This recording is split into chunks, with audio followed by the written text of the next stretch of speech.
ជំរាបសួរបងថ្ងៃនេះការបងមកណែនាំជាមួយនឹងម៉ាស៊ីនរត់ Origin T3 នេះហ៎បងណាសម្រាប់បតង់នៅខាងឆ្វេងដៃនេះគឺយើងសេរីឡើងតួចុះតួទៅតាមតម្រូវការរបស់បងបានគឺបតង់នេះកន្លែង stop បងបាននេះគឺខ្សែសុវត្ថិភាពបន្ទាប់នេះកន្លែង start នេះគឺយើងចាប់ផ្ដើមដំណើរការរត់របស់ណាកន្លែងនេះយើងទៅឡើងលបឿនឬក៏យើងបញ្ចុះលបឿនបងកន្លែងមកអេក្រង់នេះវិញគឺនៅខាងឆ្វេងដៃកន្លែងងើបភ្លើងហ្នឹងគឺការរីបងណានៅខាងក្រោមនេះគឺច្បាស់បេះដូងតពេលបងចុង scan ពេលដែលបងដាក់ដៃជាហៀងសងខាងនេះមកបងណាគឺ scan នេះបង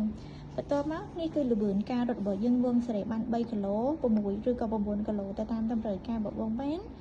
នេះគឺជានាฬิកាបងយើងអាចមើលនីតិបានបើកន្លែងនេះគឺគីឡូម៉ែត្រដែលបងរត់បើកន្លែងជាអក្សរនេះវិញគឺកន្លែង3ហ្នឹងគឺយើងសេរីតាំងតួបងសេរីបាន3ដឺក្រេក៏បាន6ក៏បានឬក៏9ក៏បានបងប្រភេទនៅខាងស្ដាំដៃនេះវិញគឺយើងសេរីគីឡូម៉ោងដែលយើងរត់ទៅបងណា3គីឡូ1ម៉ោងក៏បាន6គីឡូ1ម៉ោងក៏បានឬក៏9គីឡូ1ម៉ោងក៏បានកន្លែងនេះគឺយើងរត់ទៅតាមប៊ូតុងនៅខាងឆ្វេងស្ដាំនេះបងណា